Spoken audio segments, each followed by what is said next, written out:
Assalamualaikum students, how are you? I hope you will be fine. Students, today I will teach you English year number 10, lesson number 3, page number 61. Students, now let us start part B, post reading.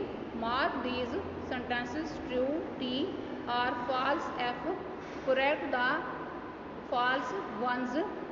इसमें number 1 पे sentence है Babil didn't bring back any meat because the animals ran away from him. This is false sentence. इसके सामने F right करना है और इस sentence को करेक्ट करके इस तरह राइट किया जाएगा Babil didn't bring back any meat because all the animals had been killed by him already. Next number 2 पर सेंटेंस है as soon as Humpil went near the buffalo it tried to attack him.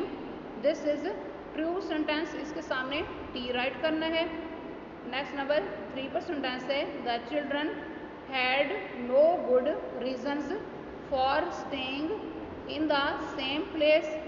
this is false sentence. इसके सामने f right करना है और इस sentence को correct करके इस तरह राइट किया जाएगा the children had good reasons for staying in the same place. Next number 4 पर सेंटेंस है Babil thought that his wife did no work at all. this is true sentence. इसके सामने t राइट करना है. नेक्स्ट नंबर 5 पर sentence है Massey had less weight in her cave than a year before.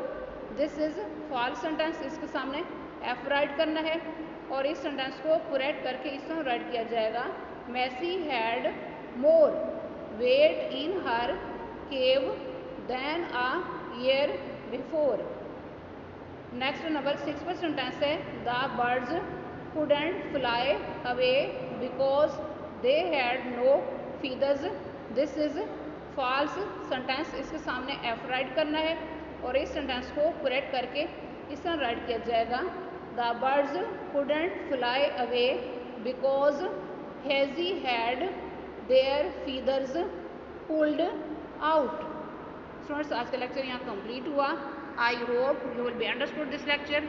Students, kindly write down this work on your notebooks. Okay, अल्लाह हाफिज़.